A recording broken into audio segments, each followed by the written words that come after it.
Hello everyone. This is a Singer Model 27, which is a vibrating shuttle machine from the turn of the 20th century. The serial number is L706339, which dates this machine to February 2nd of 1901. The treadle table was cleaned up prior to it coming into my possession, but there were some adjustments that I needed to make. This machine was in rough shape. It was missing the bobbin winder and the front slide plate, and an aftermarket electric motor was crudely mounted to the back. I was able to source a slide plate and bobbin winder from a Facebook group that I belong to, and they cleaned up quite nicely. So today I'm going to show you how to wind the bobbin and thread the machine and show you a beautiful lock stitch. So prior to me restoring this machine, there was a wound bobbin in the shuttle carrier, or I guess in the shuttle, with dark black thread. I don't know if you can see that. Well, I know you can see that, but anyway. I have to unwind it. This was from the previous owner's project. It is old brittle thread.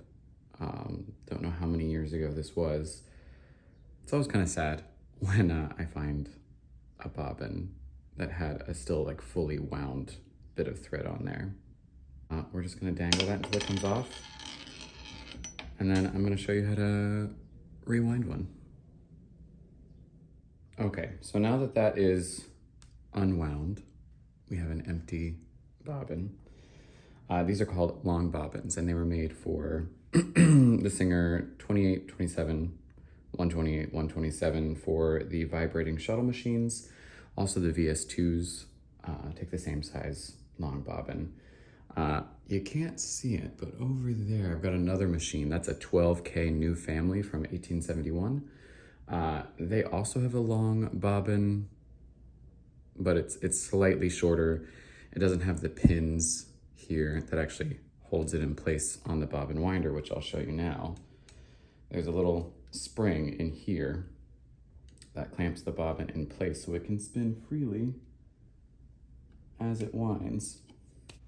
So here the bobbin winder arm was in the wrong position. I like to have it all the way over to the right where I start the threading. So I'm just going to treadle a little bit until it gets over there. And now that that's done, we're going to actually thread the winder. So starting with the spool on top, over to that eye, and down. And here's a close-up of that same shot. Just figured it would be easier if we zoomed in a little bit for everyone to see.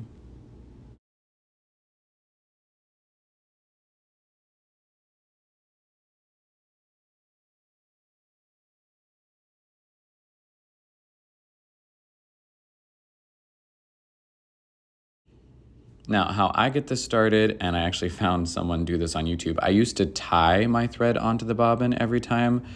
That was a pain, especially when you run out of bobbin thread.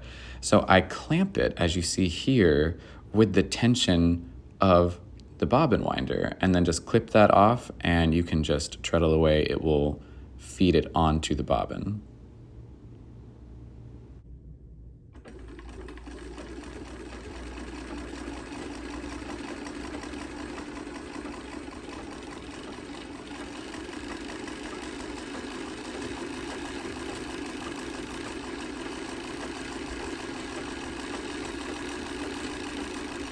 And it's here you can really see why they called it a vibrating shuttle.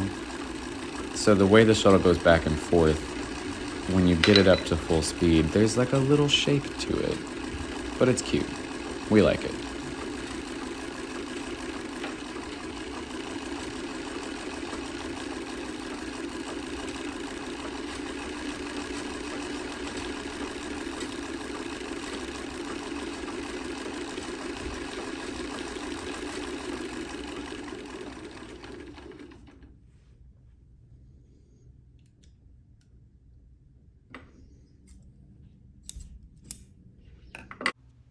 And there you have it, fairly simple, a fully wound long bobbin. And now to get the bobbin into the shuttle.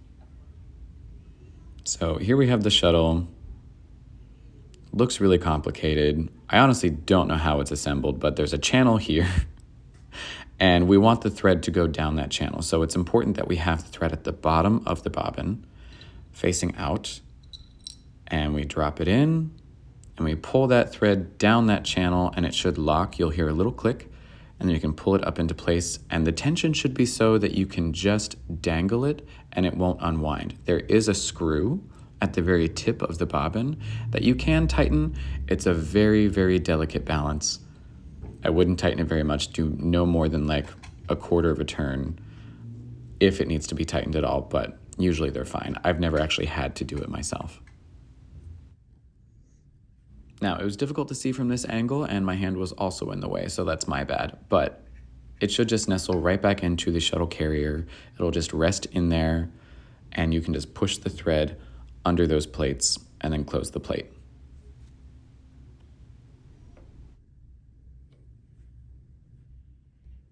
All right, and now to thread the machine. So we should already have the thread on the spool on top, and it was already threaded through the eye that goes on the top right-hand corner of that faceplate. So we're gonna bring it down into the tension assembly. Now you're gonna see me momentarily mess with the tension assembly with a screwdriver. You will not have to do this every time you thread this machine. When I restored the machine and I cleaned up the tension assembly and reassembled everything, I did not tighten that screw that puts everything in place. So when I tried to loosen the tension, because it was too tight, it started pulling the screw out. So I had to hold the tension assembly thumb screw while I screwed in the actual screw that holds in the tension assembly. So ignore that.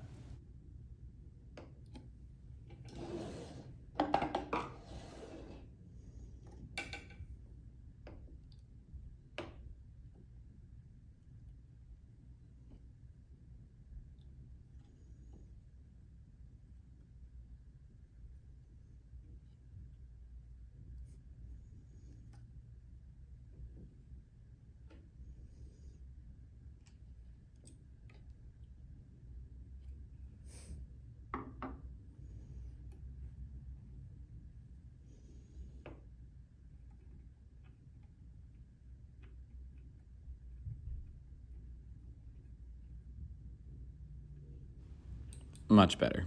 And you'll see that it's already been threaded through the take-up arm, and it gets threaded through front to back. And then you'll see we put it down through the eye on the faceplate.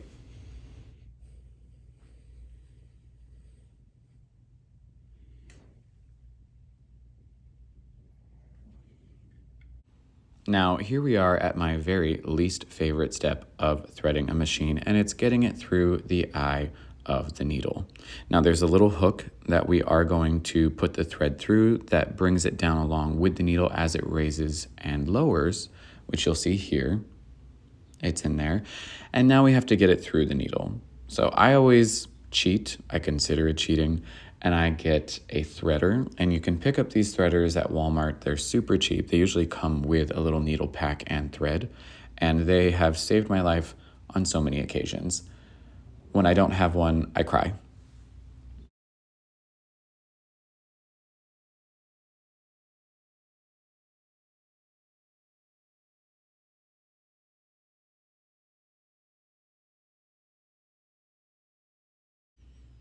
Okay, glad that's over. So now that that's done, we're going to lower the needle down, and it's going to catch the bobbin thread. So the lock stitch mechanism will make a loop around the bobbin, and it will pull that thread, and it's going to bring the bottom thread up. And we just need it to make that one turn, and then we're going to pull the bobbin thread back, and we'll be ready to sew.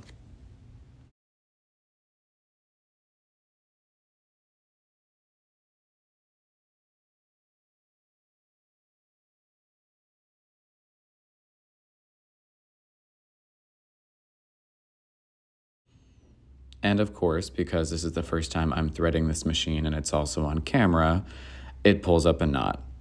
But fear not the knot. Untangle the thread, pull it back, everything will be fine.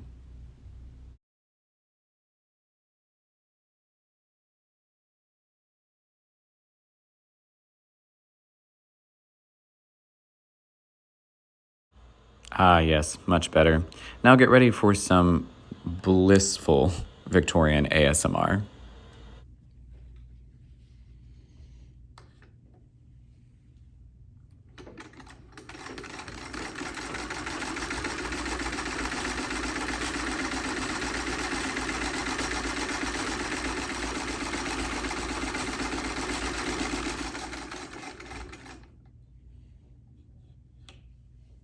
Important to note that when you are turning the wheel, it needs to be spun towards you when you treadle. If you go the opposite direction, your machine will make a terrible noise and it just won't work. And there you have it, a beautiful lock stitch after 122 years. This machine will be for sale. I'll be selling it on Facebook Marketplace, and I'll likely include the listing in the description, but if not, DM me for information and follow along for more.